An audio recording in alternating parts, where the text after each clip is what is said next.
আমন্ত্রণ ২১-এর রাতে আমাদের আজকের বিষয় আঙুল বাঁকা করে হলেও ঘি লাগবেই। আমাদের সঙ্গে আজকে উপস্থিত আছেন বাংলাদেশ সুপ্রিম কোর্টের সিনিয়র আইনজীবী আবু হেনা রাজ্জাকি। আপনাকে স্বাগত জানাচ্ছি। আমাদের সঙ্গে আছেন রাজনীতি বিশ্লেষক ডাক্তার সাখাওয়াত হোসেন সায়ন্ত। আপনাকে স্বাগত জানাচ্ছি।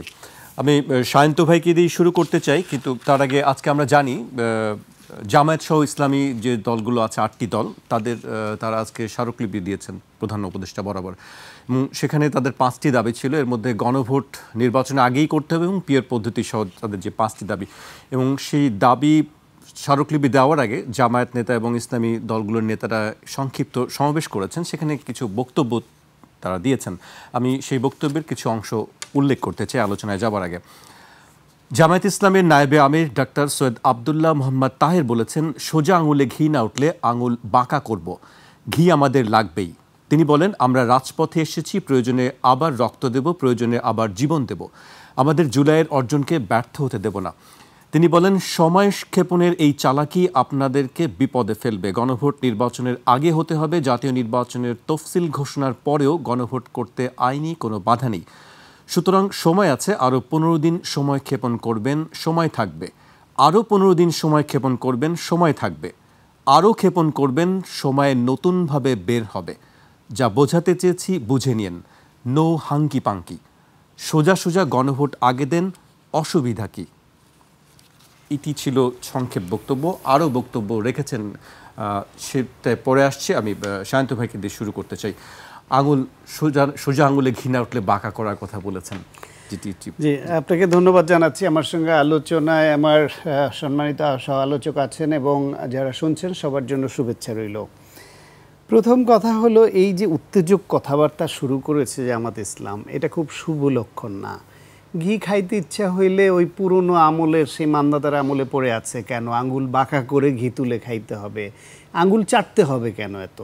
যদি চাটতেই ইচ্ছে হয় তাহলে সেটা মানুষকে না জানিয়ে গোপনে চাটেন। আর যদি ঘি খাইতে ইচ্ছা করে আধুনিককাল স্পুন দিয়ে বা চামচ দিয়ে তুলে সুন্দর মতো ভদ্রভাবে খান। এইসব চাটাচাটি করে ঘি খেয়ে জাতিকে নষ্ট করা ঠিক হচ্ছে না। এগুলো হচ্ছে বেসিক্যালি উত্তেজক কথাবার্তা।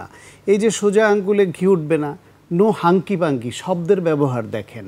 মানে উত্তেজনা, ওনাদের উত্তেজনা এমন পারদ এমনটা উঠে গেছে যে এই সব শব্দ অনায়াসে এখন চলে আসছে।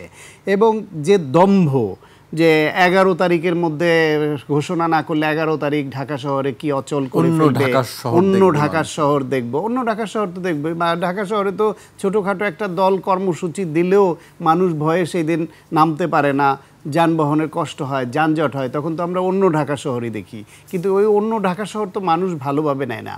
বেসিক্যালি জামায়াত ইসলাম এবং তার সঙ্গে কয়েকটা ধর্মভিত্তিক দল মিলে তারা একটা উত্তেজনা তৈরি করতে চাচ্ছে অনেক দিন ধরে। একথা আরও অনেক আগে থেকে বলেছি, যখন ঐকমত্য কমিশনে আলোচনা চলছিল, সমঝোতার প্রক্রিয়া নিয়ে উঠছিল, সেই সময় তারা ঐকমত্য কমিশনের আলোচনা চলা অবস্থায় অহেতুক উদ্ভট একটা বিষয়, যেটা নিম্ন কক্ষের পিয়ার, যেটা ঐকমত্য কমিশনে এতগুলো দল বসলো, একদিনও আলোচনায় আসে না, এজেন্ডায়ও ছিল না, ওরা দাবিও করেনি, সেরকম একটা বিষয় নিয়ে বিক্ষোভ কর্মসূচি দিল। তখনই বলেছিলাম যে এই বিক্ষোভ কর্মসূচি, বিক্ষোভ শব্দটার মধ্যে এক ধরনের সহিংসতা, বিক্ষুব্ধতা জড়িয়ে আছে, সাংঘর্ষিক অবস্থান তৈরি হবার একটা ক্ষেত্র তৈরি করে।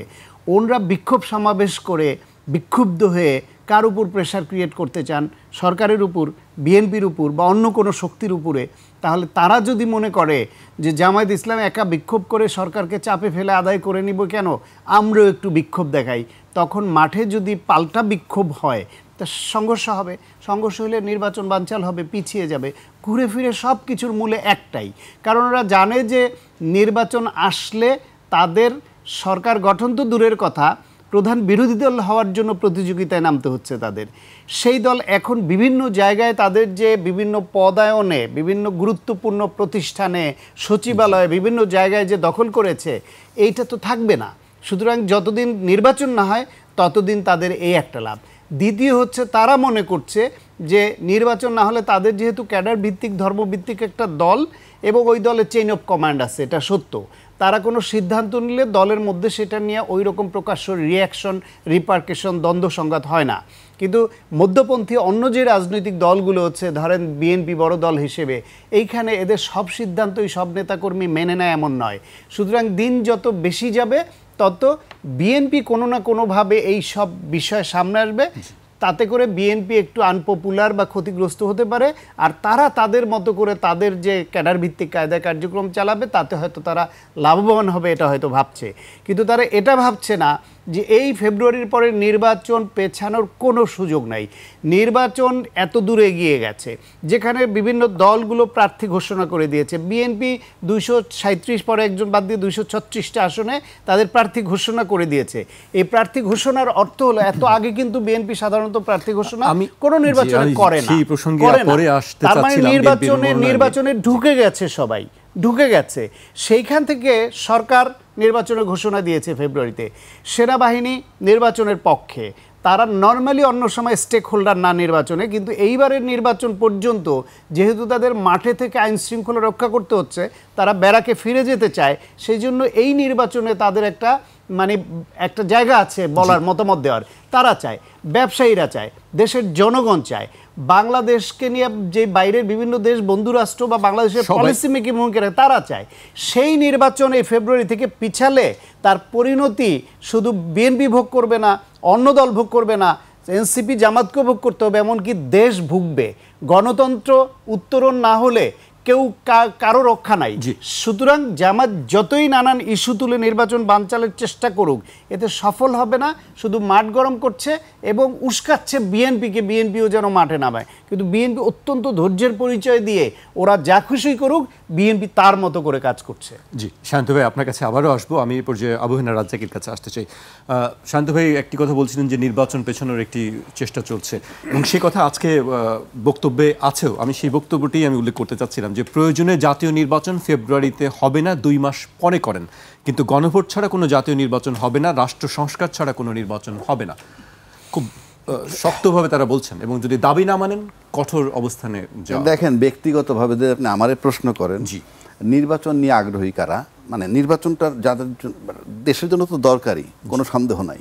আর গণতান্ত্রিক প্রক্রিয়া টিকিয়ে রাখতে হলে আপনার নির্বাচনের বিকল্প নাই।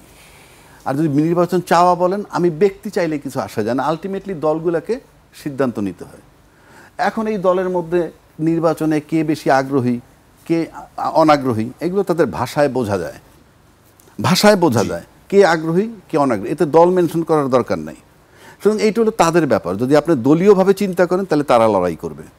এবং তারা যদি মনে করে দলবিহীন জনগণ আছে, তো দলবিহীন জনগণ যারা আছে তাদেরকে যে দল বেশি সম্পৃক্ত করতে পারবে, আন্দোলনটা তাদের পক্ষে তত বেশি চাঙ্গা হবে।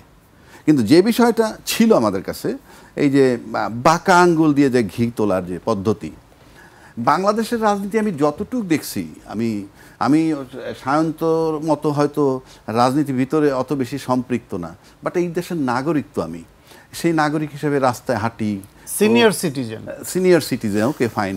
তারপরে শান্তর সাথে আমার কথা হয়, আপনার মতো একটা সঞ্চালকের সাথে কথা হয়, 5 জন স্টেক হোল্ডারের সাথে কথা হয়।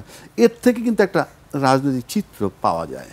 সেই পাওয়া থেকে বলছি, গত 53 বছরে আমি দেখি নাই যে বাংলাদেশের মানুষের, মানে আমি বলছি দলবিহীন যে জনগণ, আমি নিশ্চিত করে চ্যালেঞ্জ করছি বাংলাদেশকে, দলবিহীন যে জনগণগুলো আছে তাদের ভাষা কোনো রাজনৈতিক দল বুঝতে চাননি যখন তারা ক্ষমতায় ছিলেন।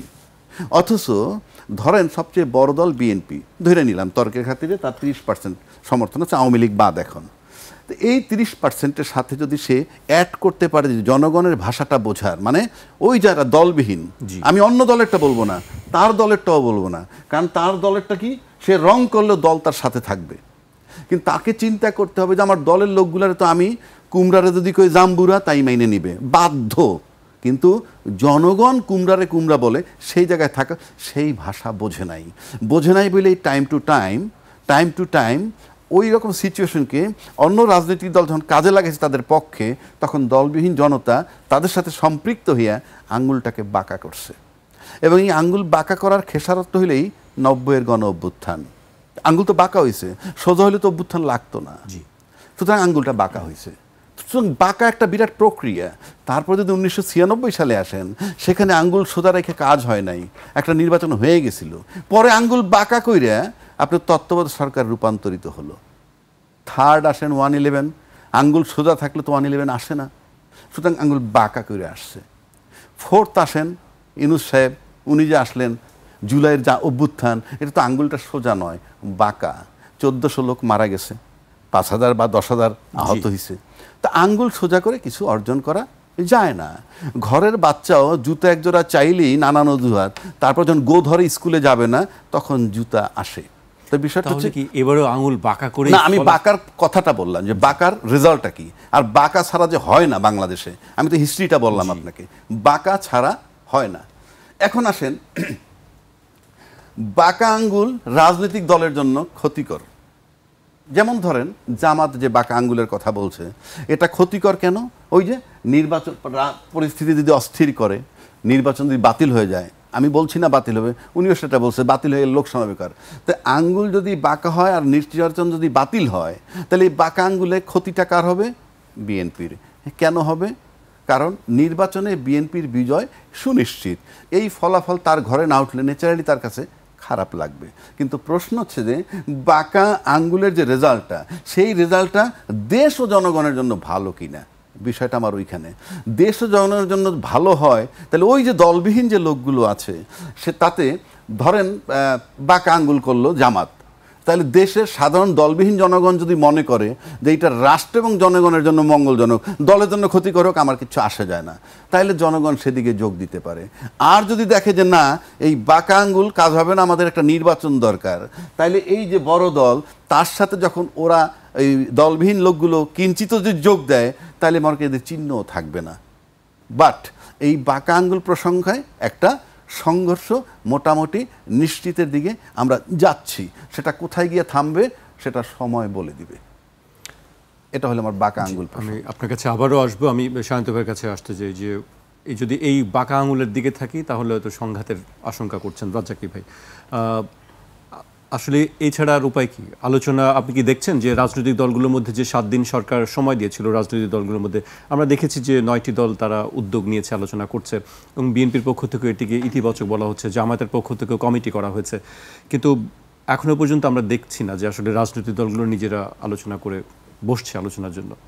মানে আপনার কি মানে, যদি বসেও সেক্ষেত্রে কি আসলে ফলাফলটা, আমরা অতীতের কথা যদি চিন্তা করি, আমরা অতীতে রাজনৈতিক দলগুলোর মধ্যে বহুবার দেখেছি বিভিন্ন সময়ে, কিন্তু সেই ফলাফলগুলো কিন্তু আমরা খুব ইতিবাচক দেখিনি। এবার কি মনে হয় আসলে এই আলোচনাটা কোন দিকে যাবে? আচ্ছা, আপনি একটি টিভি চ্যানেলের গুরুত্বপূর্ণ জায়গায় আছেন, প্রতিদিন সংবাদ ফলো করেন এবং টকশোতে আলোচনা করেন এবং করান। জি। তো আপনার দুটো বিষয় নিশ্চয়ই মনে আছে যে এই ঐকমত্য কমিশনের শুরুর দিকে কমিশনের যিনি পরিচালনা করেছেন ডক্টর আলী রিয়াজ সাহেব, তিনি তার বক্তব্যে বলছিলেন যে যেসব বিষয়ে সব দল একমত হবে আমরা সেটাই সনদ আকারে নিব, যেগুলোতে একমত হবে না সেটা নির্বাচনী ম্যানিফেস্টো হিসেবে দলগুলো দিবে এবং জনগণ ডিসাইড করবে। ঠিক একই কথার প্রতিধ্বনি ছিল প্রধান উপদেষ্টা ডক্টর মোহাম্মদ ইউনূসের জাতির উদ্দেশ্যে দেয়া ভাষণে, যে আমরা আলোচনা করব এবং যেই দলগুলো সব একমত হবে আমরা সেটা নিয়ে আগাবো, এবং যেগুলো একমত হবে না আমরা সেগুলো পাবলিকলি জানিয়ে দিব দলের অবস্থান, জনগণ সিদ্ধান্ত নেবে। তাহলে এই যে দুই গুরুত্বপূর্ণ ব্যক্তি এই কথা বললেন, সেখান থেকে সরে এসে ওনারা এই চালাকির আশ্রয় নিলেন কেন, যেখানে জানে যে বাংলাদেশের রাজনৈতিক দলগুলো নিজেরা বসে একমত হতে পারে না। এই ইতিহাস বাংলাদেশে নাই, এখানে রেফারি লাগে, রেফারি দিয়েই পারা যায় না। ওনারাও তো শুরুর দিকে বিভিন্ন দলের বিভিন্ন মত ছিল, একমত হচ্ছিলই না। এই রেফারিংয়ের মাধ্যমে মাসের পর মাস চেষ্টা করে অনেকগুলা বিষয় পরে একমতে আসছে। সেখানে কি আশা করা যায় যে এক সপ্তাহের মধ্যে এরা একমত হবে? আর একমত যদি না হয় তাহলে আমরা যেটা বলি, যেটা মন চায় সেটা দিয়ে দিব সরকারের পক্ষ থেকে। হ্যাঁ, তা আপনার যেটা মন চায় সেটাই যদি আপনি দিয়ে দিবেন, তাহলে এই 7 মাস ধরে আলোচনার দরকার ছিল কি? শুরুতেই বলতেন যে আপনাদের মতামত দিয়ে যান, এটা নিয়ে এত আলোচনার কিছু নেই, আমরা আপনাদের ওপিনিয়নগুলো নিলাম, তারপর আমরা সিদ্ধান্ত নিব এর মধ্যে কোনটা রাখবো কোনটা রাখবো না, আমরা সিদ্ধান্ত নিয়ে নিব, আপনারা মানতে বাধ্য। বাধ্য করে তো আসলে হয় না, বাধ্য করলে কেউ এটা ওন করে না। সুতরাং এইটা শেষের দিকে এসে ঐক্যমত্য কমিশন শুরুর থেকে অনেক ধৈর্য নিয়ে তারা একটা সফলতার দিকে এসে তীরে এসে তুরি ডোবালো, তরিটাকে ডুবিয়ে দিয়ে তারা লাভ দিয়ে পারে উঠে এখন যে যার মতো চলে যাবে। সুতরাং দেশের লাভ হলো না। এই যে শেষের গ্যাঞ্জামটা লাগাইলো, আমার ধারণা এইটা এই ঐক্যমত্য কমিশন বা এই সরকারের তরফ থেকে কেউ লাগাচ্ছে। এবং এই যে দলগুলো এখন যে উস্কানি পেয়ে এখন মাঠে নামছে, হুঙ্কার দিচ্ছে অচল করে দেওয়ার, আঙ্গুল বাঁকা করে ঘি চাটার যে হুমকি দিচ্ছে, তো নির্বাচন 2 মাস পেছানোর, নির্বাচন 2 মাস পেছানোর, দেখেন এই যে জামায়াত ইসলামের দেখেন ওনাদের ইন্টেনশনটা কি, এই সরকারকে নৈতিক বা অনৈতিকভাবে চাপে ফেলে তাদের চাওয়াকে ফুলফিল করা। অনৈতিকভাবে এর আগে চাপে ফেলতে চেয়েছিল, বলেছিল এই সরকারের কোন কোন উপদেষ্টা নাকি কল রেকর্ড ওনার হাতে আছে, যে আমাদের নায়েবে আমির সাহেব বলেছিলেন ডক্টর আবদুল্লাহ তাহের যে কল রেকর্ড আছে, তিনি ফাঁস করে দিবেন যদি তাদের কথা না শোনে। এটা হচ্ছে একটা অনৈতিক চাপ ছিল, কারো এই কল রেকর্ড আপনার হাতে যাওয়ার কথা না, যাওয়াটাই হচ্ছে অনৈতিক প্রক্রিয়া। তারপর আবার সেটাকে আপনি যদি তারা রাষ্ট্রবিরোধী কিছু করে থাকে, দেশবিরোধী কিছু হয়ে থাকে, জনগণ বিরোধী হয়ে থাকে, আপনি সেটাকে বরং ওই তদন্ত প্রক্রিয়ার মাধ্যমে তাদের বিরুদ্ধে ব্যবস্থা নেওয়াবেন, সেটার একটা প্রক্রিয়া আছে। সেটা এই ভাবলে পাবলিকলি হুমকি দেয় না। শেখ হাসিনা করতো এই কাজটা, দুর্নীতিবাজদের জায়গা মতো বসা আসতো। বিচারপতি সিনহার নামে যে দুর্নীতির যে বিষয়গুলো আনছিল, পরে আসলো, বেরিয়ে আসলো, তারাই বের করলো। পরে তো আমরা জানলাম এই অভিযোগগুলো সবই আগের। তো প্রধান বিচারপতি হিসেবে বসানোর আগে তাদের গোয়েন্দা রিপোর্ট ছিল না, সব জানতো, সব জেনে বুঝে ওইরকম একটা লোককে ওইখানে বসালো যে ওই সুতো টেনে টেনে তারে দিয়ে যা খুশি তাই রায় দেওয়াবে। এই প্রক্রিয়া করতে হলো শেখ হাসিনা। ঠিক জামায়াতের নায়েবে আমিরও তাদের কিছু রেকর্ড নিয়ে হাতে নিয়ে হুমকি দিচ্ছেন, আমার কথা মতো চলো, না হলে ফাঁস করে দিব। এটা ছিল একটা অনৈতিক হুমকি। আর এইবার বলছে কি যে হাঙ্কি পাঙ্কি করবেন না, সরকারকে ধমক দিয়ে বলছে আমাদের মতো করতে হবে। এখন আপনি যেটা চান আপনার দৃষ্টিতে ন্যায্য, ফাইন, অবশ্যই লজিক আছে আপনার, কিন্তু যারা চায় না পিয়ার বা যারা গণভোট আগে চায় না, তাদেরও তো একটা লজিক আছে। এখন লজিকের বাইরে গিয়ে তারা যদি চাপ প্রয়োগের দিকে একইভাবে রাস্তায় নেমে বলে যে হাঙ্কি পাঙ্কি করবেন না, একসঙ্গেই নির্বাচন হতে হবে এবং কোনো পিয়ার হবে না নিম্নকক্ষে বা উচ্চকক্ষে, তাহলে এই যে অবধারিত সংঘর্ষ, এইটা কি জুলাই অভ্যুত্থানের স্পিরিটের সঙ্গে যায়? আপনি জুলাই অভ্যুত্থানের কথা বলে মুখে ফেনা তোলেন, আর জুলাই অভ্যুত্থানের পরবর্তী সময় এসে 16 বছর যারা একসঙ্গে সংগ্রাম করলেন, একসঙ্গে নিপীড়নের শিকার হলেন, একসঙ্গে গুমখুনের শিকার হলেন, আপনার আলোচনায় সব একমত হতে হবে কেন? যতটুকু একমত হয়েছে ওটুকু ধরে নিয়ে শুরুটা করেন। তারপর যদি যারা মানছে না তারা যদি গণবিরোধী কোনো অবস্থান নেয়, জনগণ ভোটের মাধ্যমে তাদের জবাব দিবে। আপনারা সরকার গঠন করবেন, করে আপনাকে এগুলা সব বাস্তবায়ন করে দেখাবেন যে জনগণ আমাদের পক্ষে রায় দিয়েছে, আমরা সব বাস্তবায়ন করলাম। অথবা ধরেন বিএনপি বড় দল, আপনারা মনে করছেন যে এত অল্প সময়ের মধ্যে আপনাদের সরকার গঠনের কাছাকাছি যেতে পারবেন না, বিএনপি বড় দল হিসেবে কিছু অনৈতিক অবস্থান রেখেও যদি সরকার গঠন করে, আপনারা তারপরে প্রচার চালাবেন। সেই 5 বছর পর নির্বাচনটা তো হবে নির্দলীয় সরকারের অধীনে। সেইখানে তো মানুষ তাহলে বিএনপির যদি অন্যায্য অবস্থান, তার বিরুদ্ধে আবার রায় দেওয়ার সুযোগ পাবে। আপনারা সেই সংগ্রাম চালিয়ে যান, কথা বলেন, কিন্তু সেটা হচ্ছে গঠনমূলক রাজনীতি। এই দল একেবারে ফ্রম দ্য ভেরি বিগিনিং বাংলাদেশের অভ্যুত্থায় 47 থেকে শুরু করে সেই দেশভাগের সময়ে ভুল সিদ্ধান্ত নিয়েছে, 71-এ ভুল সিদ্ধান্ত নিয়েছে, 86-তে এরশাদের সঙ্গে নির্বাচনে গিয়ে ভুল সিদ্ধান্ত নিয়েছে, 1996 সালে আওয়ামী লীগের সঙ্গে মিলে 3 সিট নিয়ে পেয়ে ভুল সিদ্ধান্ত নিয়েছে। তারপরে 2014 সালের নির্বাচনে বিএনপি যাওয়ার জন্য আগ্রহী ছিল, সেই নির্বাচনে এই জামায়াত জোটের থাকার কারণে প্রেশার ক্রিয়েট করে না যেতে দেওয়ার যে প্রক্রিয়া তৈরি করেছিল, ভুল সিদ্ধান্ত নিয়েছে। 2008 সালে একা নির্বাচন করে ভুল সিদ্ধান্ত নিয়েছে, এখন আবার তারা সে একই ভুল পথে হাঁটছে। জি, শান্ত ভাই আপনার কাছে আবার আসবো। এই পর্যায়ে আমি রাজ্জাকি ভাইয়ের কাছে আসতে চাই। অনিবার্য সংঘাতের কথা বলছিলেন শান্ত ভাই, এবং নো হাঙ্কি পাঙ্কি এই কথাটি বেশ কয়েকবারই বলছেন যে সরকারকে এক ধরনের চাপে। তবে এই নো হাঙ্কি পাঙ্কি এই শব্দগুলা মনে হয় যে একটা পরিপক্ক রাজনৈতিক নেতা, বয়স্ক লোকের শব্দগুলো এইভাবে যায় না। নো হাঙ্কি পাঙ্কি আমার মানে সে হয়তো মিন করছে যে হাঙ্কি পাঙ্কি মানে কোনো চালাকি চলবে না ইত্যাদি কৌশল, ভালো কথা, বাট এটা হানকি ভাঙ্কি কথাটা জানি কেমন একটু হালকা মনে হয়, ভালগার টাইপের। যাই হোক, সেটা নিয়ে আমার সমালোচনা না, মূল বিষয় হচ্ছে যে আমরা কোথায় যাচ্ছি।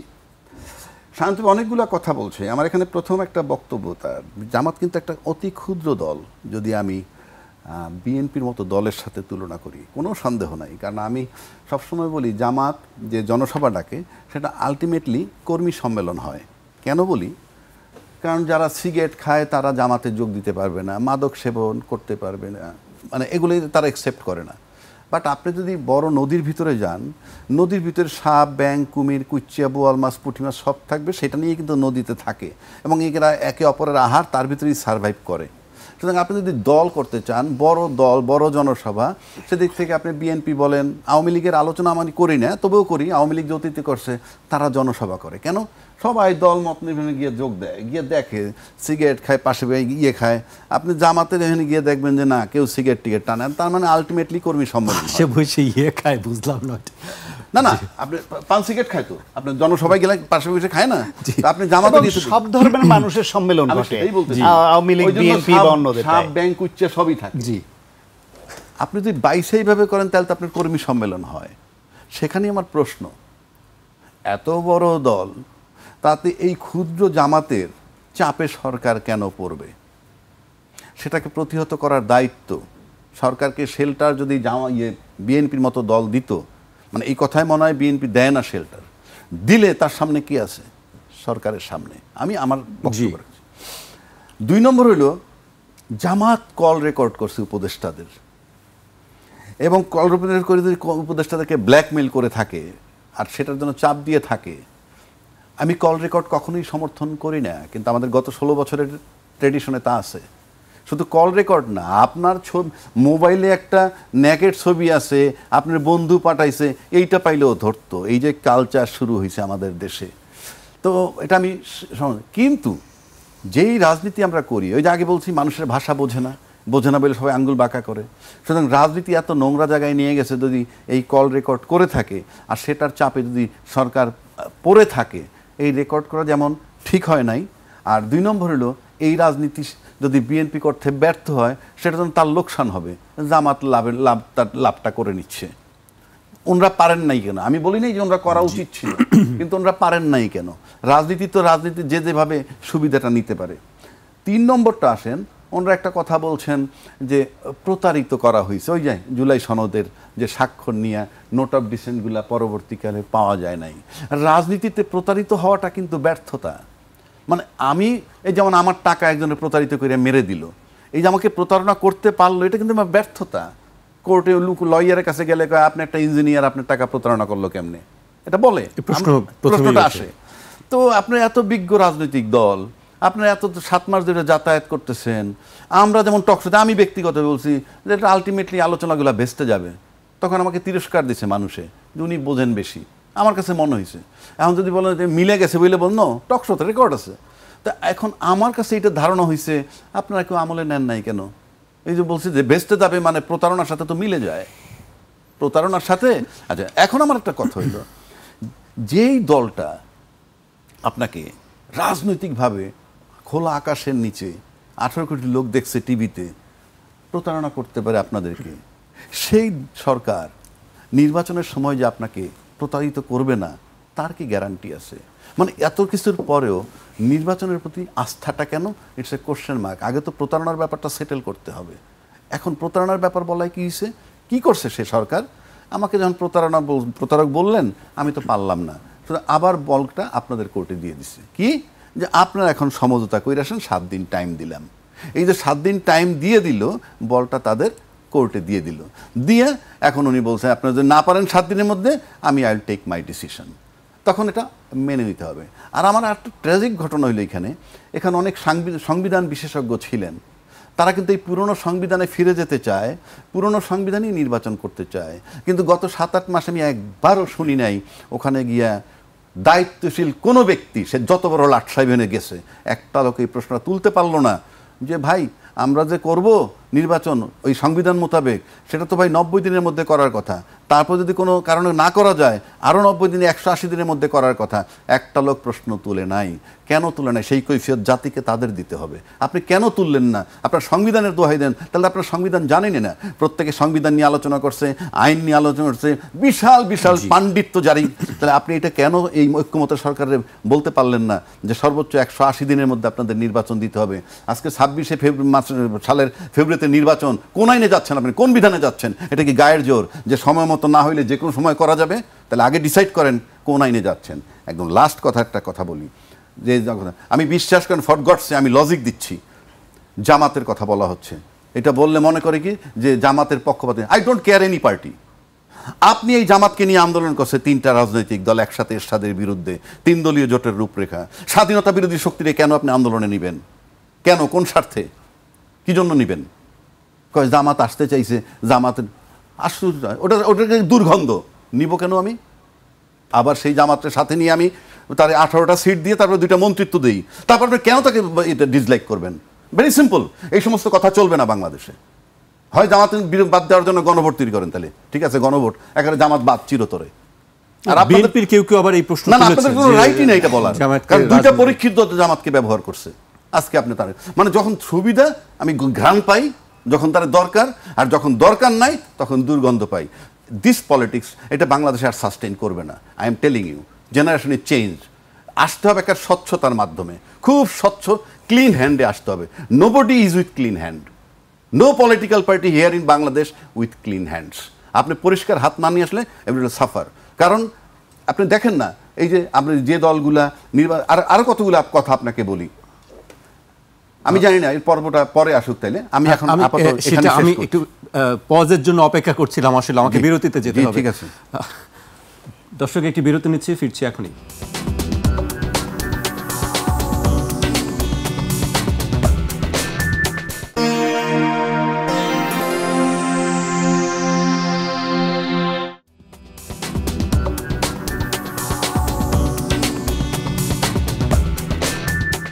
বিরতির পর আবারও স্বাগত। আপনারা দেখছেন 21 রাত। আমাদের সঙ্গে আছেন বাংলাদেশ সুপ্রিম কোর্টের সিনিয়র আইনজীবী আবু হেনা রাজ্জাকী এবং রাজনীতি বিশ্লেষক ডাক্তার সাখাওয়াত হোসেন সায়ন্ত। আমি সায়ন্ত ভাইকে দিয়ে শুরু করতে চাই। বিএনপির মনোনয়নের পরে আমরা যেমন উচ্ছ্বাস দেখেছি এবং বেশ কিছু জায়গায় অসন্তোষও দেখেছি এবং কয়েকটি জায়গায় সহিংসতার ঘটনা আমরা দেখেছি।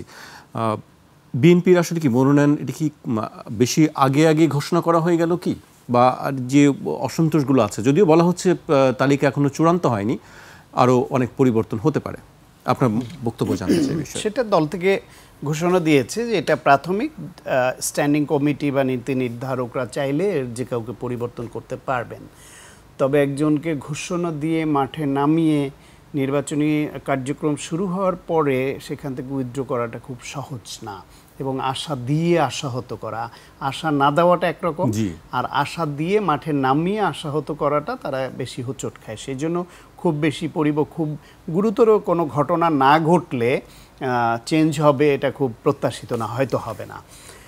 আর বিএনপি নর্মালি অন্যান্য ইলেকশনগুলোতে দেখবেন খুব বেশি আগে প্রার্থী ঘোষণা এইভাবে করে না।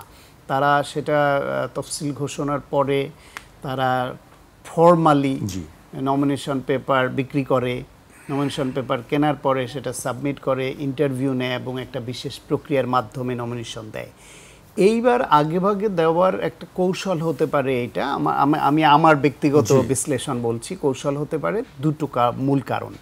একটা হচ্ছে জামায়াত ইসলাম অনেক আগে থেকে সব এলাকায় প্রার্থী ঘোষণা করে দেওয়াতে জামায়াতের সেই ব্যক্তিরা ডোর টু ডোর যাচ্ছেন, নির্বাচনী প্রক্রিয়ার মাধ্যমে তারা কার্যক্রম চালাচ্ছেন, ভোট চাইতে যাচ্ছেন, সমর্থন আদায় করছেন। সেইখানে বিএনপির যদি কাউকে এরকম ঘোষণা করে না দেওয়া হয় তাহলে কে পাবো না পাবো সবাই থেমেছিল। সে কারণে বিএনপিও যাতে ক্যান্ডিডেটশিপ ঘোষণা করে দিলে তিনিও যাতে তার কার্যক্রম নিয়ে জনগণের কাছে যাওয়া শুরু করেন, ফলে জনসম্পৃক্ততা বাড়ে। জামায়াতের কৌশলকে অনুসরণ করা, আমি বলছি অনুসরণ না। জামায়াত যেহেতু আগে প্রক্রিয়া করে ফেলেছে, সুতরাং বিএনপি যদি আগের স্টাইলে এরকম পরে দেয় তাহলে জামায়াত অ্যাডভান্টেজ নিয়ে নিতে পারে। সেই জন্য জামায়াত যাতে এই কোনো অ্যাডভান্টেজ, বিশেষ অ্যাডভান্টেজ নিয়ে নিতে না পারে, রাজনৈতিক সুবিধা, সেইটা বিএনপি একটা তাদের কার্যক্রম দিয়ে ওইটাকে নিউট্রালাইজ করলো, এটা একটা হতে পারে, আমার ধারণার কথা বলছি। সেকেন্ড যেটা, সেটা হচ্ছে যদিও ফেব্রুয়ারিতে নির্বাচন হবে এরকম একটা ঘোষণা সরকারের তরফ থেকে দেওয়া হয়েছে, সব দল বলছে, সব স্টেক হোল্ডাররা বলছে, একটু প্রথম আলোচনা আমি বলেছি, কিন্তু তারপরও মানুষের মধ্যে নানামুখী অনিশ্চয়তা আছে। যেখানেই আপনি যাবেন এখনও কিন্তু প্রশ্ন করে ফেব্রুয়ারিতে নির্বাচন হবে তো। মাঝে মাঝেই বাহিনীর প্রধানরা প্রধান উপদেষ্টার সঙ্গে দেখা করতে গেলে বলে কিছু একটা ঘটবে, আজ রাতে ঘটে যাবে। একটা রেগুলার মহড়ার বেসিসে সেনাবাহিনী কোনো মহড়ার আয়োজন করলো, ওই ইউটিউবাররা বিদেশ থেকে বলে দেয় আজ রাতে এই কু হতে যাচ্ছে। তা নানান রকম মানুষ এসব কথা উঠছে, তো আবার এর সুযোগ নিতেও পারে। পতিত ফ্যাসিবাদ গোষ্ঠী তারা প্রচুর টাকা নিয়ে বসে আছে, তাদের লোকজন কয়েক হাজার লোক পালিয়ে গেছে ঠিকই, কিন্তু এরা তো এই অবৈধভাবে ওইখানে অস্ত্র সঙ্গে নিয়ে যেতে পারেনি, কারণ যেই দেশ তাদের আশ্রয় দিয়েছে তারা তো অবৈধ অস্ত্রসহ আশ্রয় দেবে না। তাহলে এই 16 বছর ধরে যে সাম্রাজ্য গড়েছিল আওয়ামী লীগের যারা, তাদের যে অবৈধ অস্ত্র সেটা কিন্তু দেশে রয়ে গেছে, তারা অরাজকতা তৈরি করতে পারে। আবার এই যে বিভিন্ন গোষ্ঠী যারা নির্বাচন পেছাতে চায়, কোনো না কোনো উসিলা একটা গোলযোগ তৈরি করে সেটাও করে ফেলতে পারে। সেই জন্য বিএনপি হয়তো মনে করেছে যে, এটাও আমি আমার প্রেডিকশন বিশ্লেষণের কথাই বলছি, হয়তো মনে করেছে যে আমি যদি ক্যান্ডিডেটটা ঘোষণা করে দেই তাহলে সে নির্বাচনী কার্যক্রমে সম্পৃক্ত হয়ে গেল এবং তার এলাকাটাকে সে নির্বাচনী কার্যক্রমের আওতায় এনে জনসম্পৃক্ততা বাড়ালো এবং তার একটা স্বপ্ন দেখা শুরু হয়ে গেল যে এই নির্বাচনের মাধ্যমে আমি জাতীয় সংসদ সদস্য হব। এখন যদি সেখান থেকে কোনো গোষ্ঠী যদি নির্বাচন বানচালের ন্যূনতম চেষ্টাও করে, এই যে 236টা আসনে যে প্রার্থী ঘোষণা হয়েছে তারা প্রত্যেকে এক একটা বলয় তৈরি করবে এটা প্রতিহত করবার জন্য, এবং এই যারা প্রতিহত করতে চায় তাদের সেই অশুভ উদ্যোগকে বিএনপি এই নমিনেশন ঘোষণার মাধ্যমে কঠিন করে তুলল। আর আরেকটা জিনিস যেটা বলেছেন, গোলযোগ সহিংসতা, বিএনপির অতীত সময়গুলোতে যদি দেখেন, বিএনপি বড় দল হিসেবে প্রত্যেকটা আসনে এদের অসংখ্য 5 জন 7 জন 10 জন 15 জন ক্যান্ডিডেট থাকে, এবং যেহেতু পাওয়ার পলিটিক্স করা, পুঁজিবাদী ব্যবস্থার পাওয়ার পলিটিক্স করা মধ্যপন্থের দল, এইখানে কিন্তু ওই যেটা রাজ্জাকি ভাই বলছিলেন যে অনেক ধরনের সংমিশ্রণ আছে, ভালো খারাপ, সুযোগ সন্ধানী, কিছু মাসল পাওয়ার দেখানো নানান রকমের লোক আছে। সেইখানে কিন্তু যে বঞ্চিত হয়, এই দলে নমিনেশন পাওয়ার জন্য দীর্ঘদিন ধরে কর্মী পেলে পুষে টাকা খরচ করে এলাকায় সময় শ্রম সব দিয়ে তৈরি করে, তখন যদি না পায় তার কর্মীরা ক্ষুব্ধ হয় এবং এরকম ঘটনা ঘটায়। কিন্তু এইবার আমি খেয়াল করছি হাতে গোনা খুবই অল্প সংখ্যক কয়েকটা আসনে প্রতিবাদ মানে সড়ক অবরোধ, একটু গাছ মানে লাকড়ি পুড়িয়েছে, একটা মিছিল করেছে, সরাসরি যে খুনোখুনির পর যে আগে যেরকম মাঝে মাঝে কখনো কখনো ঘটতো, আলহামদুলিল্লাহ সেটা হয় নাই, এটা বিএনপির একটা পজিটিভ সাইন। দ্বিতীয় হচ্ছে গিয়ে সরাসরি সংঘর্ষ করে নাই, প্রতিবাদ করেছে। এই প্রতিবাদ করাটাও কিন্তু কর্মীদের একটা অধিকার, এটাকে আপনি একেবারে অস্বীকার করতে পারবেন না। তবে প্রতিবাদটা সাংঘর্ষিক রূপ নেয়নি, আলহামদুলিল্লাহ। ভবিষ্যতে যাতে না নেয় বা যেটুকু নিয়েছে এটুকুও যাতে নিতে পারে, দলের সেই ব্যাপারে আরও কঠোর হতে হবে। আমি এ পর্যায়ে রাজ্জাকি ভাইয়ের কাছে আসতে চাই। আসলে বিএনপির মনোনয়ন নিয়ে এবং এই যে সাম্প্রতিক যে সংঘাত সহিংসতাগুলো আমরা দেখছি, এ বিষয়ে আপনার বক্তব্য কি? আসলে এটা একটা ঝামেলায় ফেলাইলেন আমারে, কেন জানেন? 1 নম্বর, আমি বিএনপির রাজনীতির সাথে সম্পৃক্ত না। 2 নম্বর, আমি তাদের ভিতরগত বিষয় জানি না। আমরা তো জামাতের সঙ্গে সম্পৃক্ত না, জামাতের বিষয়ে তো কত কিছু বললেন। জামাতের পক্ষে বিপক্ষে আমি বলিনি, আমি আমার ওপিনিয়নটা দিচ্ছি, আমি এখনো দিব। এইখানে ওপিনিয়ন আমরা জানি আপনি কোনো রাজনৈতিক দলের সঙ্গে জড়িত নয়, আপনার মতামতটাই মানুষ জানতে চায়। না, যেমন ধরেন প্রতিবাদ হতে পারে কর্মীদের মধ্যে, but it must be within your home, আপনার বাসার মধ্যে, কারণ এটা তো আপনার দলীয় ব্যাপারটা তো দলীয়। আমরা 3 জন, তারে নমিনেশন দিল, আমাদের 2 জনের ক্ষোভ আছে, এটা ইনডোরে, অর্থাৎ নমিনেশন যারা দিচ্ছেন তাদের সাথে ফাইট হইতে পারে, বা 1-to-1 হতে পারে, আপনি ওনারা কেমনি দিলেন, আপনি আমারে দিলেন না, ইত্যাদি ইত্যাদি হতে পারে। বাট হোয়েন ইট মানে যখন এটা পাবলিক হবে, তার সমস্যা আপনার ঘরের, তো আমার বাইরে মেজাজ কেন? সমস্যা আপনার দলের ভিতরে, নমিনেশন হেরে দিছে, এই 2 জনের দেয় নাই, আপনি রাস্তা অবরোধ করতেছেন ফর এক্সাম্পল। আমি বলছি না এটা, কিন্তু আপনার ঘরের ঘটনায় তো রাস্তা অবরোধটা কোনোভাবে গ্রহণযোগ্য না। তাহলে মানুষ ভাববে কি, what message you are giving? জিনিসটা যত ছোটই হোক, প্রবলেম তো আপনার ঘরের। এই কারো ঘরের সমস্যা নাই এটা কিন্তু নয়, প্রত্যেকের ঘরের ভিতরে সমস্যা আছে। জামাতের ঘরের সমস্যা নাই, কথার কথা বলছি, তো সেই সমস্যা তো আপনি বাইরে নিয়ে আসবেন কেন? আচ্ছা, 2 নম্বর আপনি আসেন, এই যে প্রচার করবে, যেমন ধরুন অনেক দিন আগে নমিনেশন দেওয়া হয় নাই, কিন্তু মাত্র 3-4 জনের ব্যবধানে 237 জনের দেওয়ার পর 113 জনের ভিতরে রদবদল হয়ে গেল। তো 113 জনের মধ্যে রদবদল করে এই লোকগুলো এখনো অনিশ্চিত যে আবার এখানে রদবদল হতে পারে।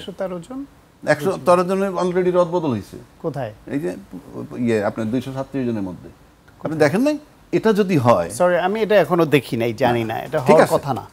আপনি 113 জনের দরকার নেই, 2 জনও যদি করেন, কথার কথা, ভালো তো হলো না। যেমন নমিনেশন দিয়ে একজনের জয় বাংলা স্লোগান দিয়ে ফেলছে ওই যে মাদারীপুরে, তার ওইটা নাকি স্থগিত করা হয়েছে। আচ্ছা, এখন প্রশ্ন হচ্ছে তাহলে আপনি নমিনেশন কাকে দিচ্ছেন? আপনি তো নমিনেশন দেওয়ার আগে চিন্তা করে দিবেন। তাহলে এখন যদি ওই যে জামাত যেহেতু অনেক আগে নমিনেশন পাইছে, প্রচার করতেছে, তারা প্রচারে নেমে গেছে, এখন তো তারা প্রচারে নেমে বলবে নট গ্যারান্টি যে উনি থাকবে বিএনপির, কারণ রদবদল হয়, স্লোগান একটা দিলে স্থগিত করে দেয়। মানে আমি বলছি প্রত্যেকটা তাদের ক্ষতি হচ্ছে। আর একটা মারাত্মক ব্যাপার আমার কাছে, সবচেয়ে বড় দল বিএনপি ঠেকা নিছে যে আমার ছোট দলগুলোকে অ্যাকোমোডেট করতে হবে। কারণটা কি করতে পারে তারা? তাদেরকে যদি আমি অ্যাকোমোডেট না করি তাহলে কি তারা আমার বিরুদ্ধাচরণ করবে? বিরুদ্ধাচরণ করলে খালি আমার ক্ষতি হবে, মানে আমার এত বড় দলের ক্ষতি এই কয়টা লোকে করবে, আর এত ছোট দল জামাত তার ক্ষতি করতে পারবে না এরা। I don't understand their politics. আমার ঠেকাটা কি যে তাদেরকে অ্যাকোমোডেট করতে হবে? 237 জনের নমিনেশন দিয়ে যখন আপনি 63টা বাকি রাখছেন, আমরা সোশ্যাল মিডিয়ায় পাইছি এগুলো এদের জন্য রাখা হয়েছে। তো এই যে এদের জন্য রাখা হয়েছে, এটা একটা বিরাট জটিলতা। মানে ছোট দলকে যে আসন ছাড়ার জন্য আপনি যে একটা জটিলতা তৈরি হয়েছে দলের মধ্যে। কেন? যে আমার তো প্রত্যেকটা বিএনপি এত বড় একটা দল, প্রত্যেকটা আসনে তাদের 3-4 লোক আছে, সেখান থেকে আপনি 63টা সিট একেবারেই অফ রাখবেন, তাইলে এটা একটা জটিলতা তৈরি হয় না? 1, 2, ইতিমধ্যে আমরা দেখছি এক জায়গায় ঝাড়ু মিছিল হয়েছে, আরেকজনের ভেঙে দিছে তার অফিস। কেন ভাঙছে? তুই আসবি কেন? আর তারা যদি দলেরে বলে যে আপনি তারা আনবেন কেন? এর আগে কিন্তু আমরা এই বড় দলের কাছে এটাও শুনছি, আমরা অনেক সময় শক্ত বিরোধী দলের কথা বলছি যে নির্বাচন হইলে একটা শক্ত বিরোধী দল দরকার, তখন এগুলো রিপ্লাই আসছে কীরকম, কেন বিরোধী দলের আনার ঠেকা আমাদের না, মানে আমরা নির্বাচন করে যাব যে কে আসলো না। আমি একমত, আপনার দল হিসাবে আমি একমত, তাহলে আমি ছোট দলকে অ্যাকোমোডেট করতে যাব কেন? নাম্বার 1, আমার ঠেকাটা কি? আর তারা আমার বিরুদ্ধে করলে আমার ক্ষতি হবে কেন? ক্ষতি হবে, হোয়ার ইজ মাই উইকনেস? যে তারা ক্ষতি করতে পারবে, যে সমস্ত দলের কর্মী আর নেতা একটা বাস বললে কমপ্লিট হয়ে যায়, তারা আপনার কি ক্ষতি করবে? Why you are afraid of this small parties, number 1। Number 2 হচ্ছে আবার একটা জটিলতা আছে যে আপনি ছোট দলের লোকের নমিনেশন দিবেন, নমিনেশন না যে তুমি নির্বাচন করো, আসনটা ছেড়ে দিলাম, কিন্তু আপনি সমঝোতা, কিন্তু ওই ছোট দলের প্রতীক নিয়ে নির্বাচন করবে, আপনি নিশ্চিত থাকেন ওটা সে ফেল করবে। কেন ফেল করবে? কারণ অঞ্চলের লোক এত কিছু বোঝার টাইম নেই, তার যখন দেখবে যে তার দলের প্রতীক নাই, তার দলের মার্কা নাই, ওটা মাথা ব্যথাই থাকবে না, ওখান থেকে তৃতীয় দল বেরিয়ে যায়, আপনি নিশ্চিত করতে পারেন। তাহলে ওই 63টা দলে যদি নমিনেশন তারা যদি মনোনয়ন দিয়ে দেয় যে তুমি করো, আমাদের দলের লোক ভোট দিবে, মার্কাটা যদি ওই দলের না থাকে, বড় দলের, ইনশাআল্লাহ তাআলা এটা সমূহ সম্ভাবনা আছে এটা। কিন্তু মার্কা তো থাকছে না, সেটাই তো বললাম, সেটাই বললাম। আর তৃতীয় আরেকটা জটিলতা আসেন যে যদি আপনি যে নিজ দলীয় এই 4 জনের মধ্যে 3 জনের বঞ্চিত করে একজনে দিলেন, আমি বঞ্চিত বলছি এই কারণে ওই 3 জন ভাববে আমাকে বঞ্চিত করা হইলো, কারণ প্রত্যেকে দেখবেন নিজ নিজ ক্ষেত্রে বলে আমার চেয়ে বেশি স্যাক্রিফাইস কেউ করে নাই, সুতরাং আপনি সে বঞ্চিত মনে করবে। অলরেডি একটা ঘটনা ঘটছে যে একজন প্রার্থীর সাথে একজনকে অলরেডি কিল্ড। আমি ঠিক জানি না এই কিলটা কে করছে বা কাকে করতে চাইছে। যদি প্রার্থীকে করতে থাকে, করার প্ল্যান করে থাকে, সেই হয়ে থাকে, তাহলে এটা একটা বার্তা। এটা তো আপনার টোটালটা আভ্যন্তরীণ কোন্দল, কাজে আপনি এই কোন্দলগুলো অন্য দলে নাই। আপনি বড় বিষয় 7 ভাইয়ের পরিবার, অথবা একটা পরিবারে 7 ভাই আর একটা পরিবারে মাত্র 2 ভাই, 2 ব্রাদার্স আর ইউনাইটেড, আর 7টা ভাই ইউনাইটেড না, 7টা ভাই পরাস্ত হয়ে যায় ওই 2 ভাইয়ের কাছে আর এক পরিবারের। মানে এটা একটা মারাত্মক ব্যাপার। আপনি এখানে তো অন্য দলের সেই কোন্দলটা নাই, সেই সমস্যাটা নাই, এগুলাকে মাথায় রাখতে হবে এই নির্বাচনের জন্য। আর একটা হইল, কেউ কিন্তু শুধু নির্বাচন নিয়ে আলাপ করতে পারতেছে না, গণভোট আসছে, আঙ্গুল বাঁকা করতেছে, গণভোট দিতে হবে, তা আপনি নির্বাচনে যান কিভাবে? আপনাকে এইগুলাকে থামিয়ে এগুলোকে স্টপ করাই না যেতে হবে। আপনি যদি ওইভাবে আসেন, দলবিহীন জনগণ যখন বলছিল যে রাষ্ট্রপতিকে অপসারণ করা দরকার, দলীয় লোকরা তখন বলছিল সাংবিধানিক সংকট হবে। তাই সাংবিধানিক সংকট হবে যখন দলীয় লোকেরা বলে, ওই দলবিহীন লোকের ভোটটা তারা পাবে বলে আমি মনে করি না। আবার দলবিহীন লোক যখন বলে সংস্কার বিচার তারপরে নির্বাচন, তখন দলযুক্ত লোকগুলো বলছে যে চলমান প্রক্রিয়া সংস্কার এবং বিচার, নির্বাচনটা দেন। তার মানে এই সমস্ত বক্তব্যে দলবিহীন জনগণগুলো পাওয়া খুব মুশকিল। সেই দলবিহীন জনগণগুলা বিবেচনায় নিবে এই সমস্ত দাবির সাথে কারা সম্পৃক্ত। সুতরাং নির্বাচনী সমীকরণটা সামনে খুবই জটিল বলে আমার কাছে মনে হচ্ছে। জি, শান্ত ভাইয়ের কাছে আসতে চাই। নির্বাচন নিয়ে জটিলতার কথা বলছিলেন, যে সামনে জটিলতা আসছে এরকম একটি আশঙ্কার কথা তিনি বলছেন। আমি আপনার কাছে জানতে চাই আসলে যে বিএনপির শরিকদের নিয়ে আসলে কি ভাবছে, তাদেরকে কত আসন দেওয়া হবে কি হবে না, এবং সেই সব আসনে যারা বিএনপির ত্যাগী নেতাকর্মী আছেন তাদের একটি আপত্তির বিষয় আছে। এইটি আসলে বিএনপি কিভাবে মোকাবেলা করবে মনে হয় আপনার কাছে? প্রথম কথা হলো, বিএনপি দেখেন 237টা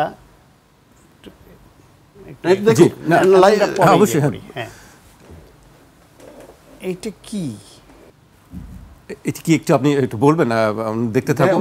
না, এটা 4 তারিখের একটা অনলাইনের কি এনপিবি নামে 113 আসনে বিএনপির প্রার্থী বদল, কি বোগাস, ফালতু বোগাস বলেন। আমরা তো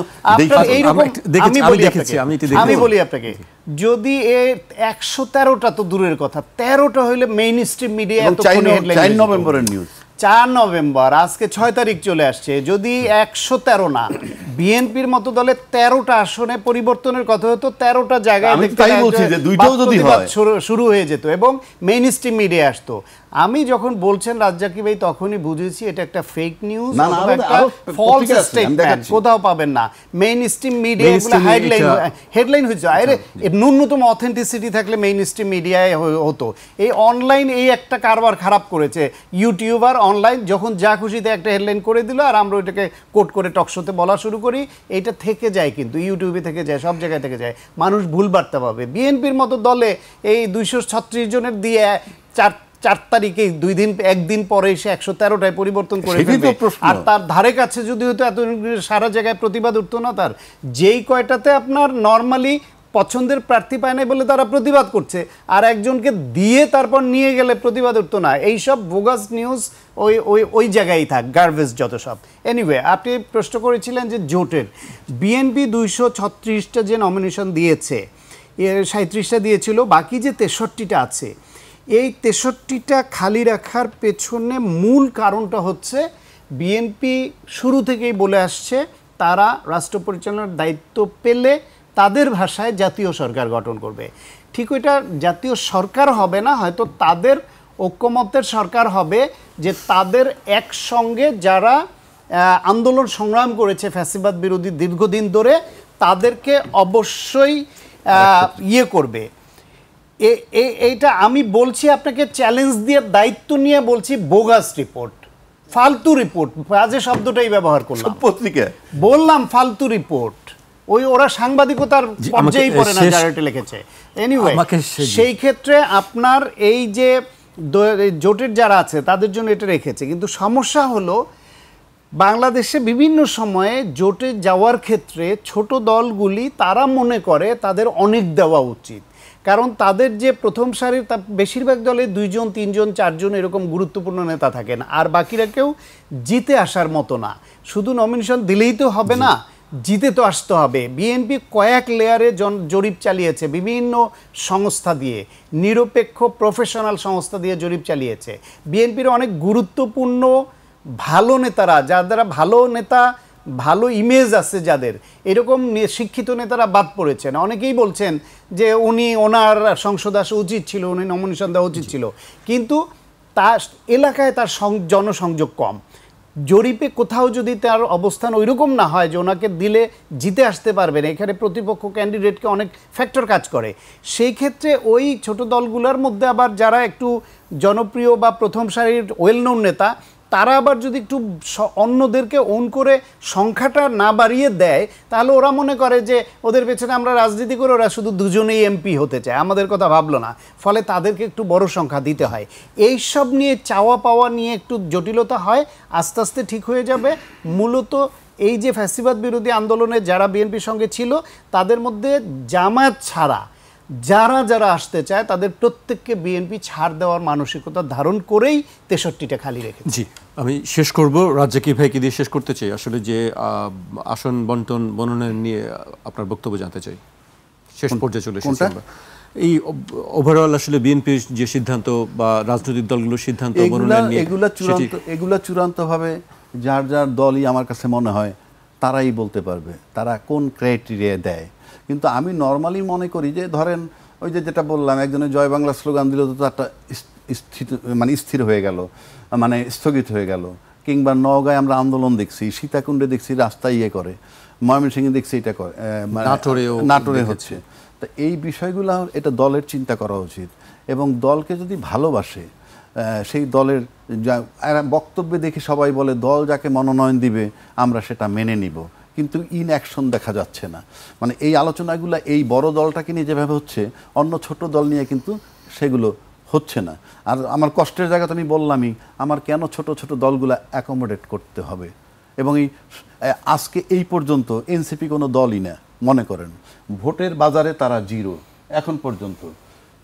কিন্তু আমরা সংবাদ মাধ্যমে দেখি যে তাদের তো বিএনপি জামায়াত দুই পক্ষই চায়। আমি তো সেজন্যই বলছি, মানে তাদের একটা অবস্থান আছে, সেটাকে ম্যানেজ করেন। কিন্তু এই ছোট ছোট দলগুলোকে আমি আসন ছেড়ে দিয়ে নিজ দলের মধ্যে বিভক্তি সৃষ্টি করব, আমার কাছে তো মনে হয় এটা খুব ওয়াইজ ডিসিশন বলে আমি ঠিক মনে করি না।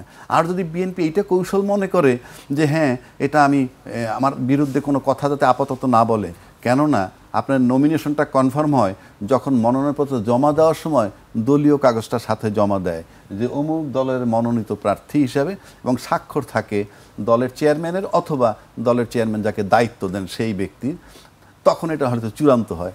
এখন ওই পর্যন্ত যদি মনে করেন যে জামাত কি বলে, বিএনপি নিজেও বলে যে আমাদের বিরুদ্ধে যথেষ্ট প্রপাগান্ডা ছড়ানো হচ্ছে, ষড়যন্ত্র হচ্ছে, নির্বাচন বানচালের সেক্ষেত্রে যদি মনে করে যে এই তকমাটা দিয়া আপাতত অন্তত এই মনোনয়নপত্র জমা দেওয়ার পূর্ব পর্যন্ত যদি তাদেরকে মুখ বন্ধ রাখা যায়, এবং আশা করি থাকবেও বন্ধ, কেননা এমন একটা মোহ এমপি হওয়াটা আমি গত 53 বছর যাবৎ দেখতেছি।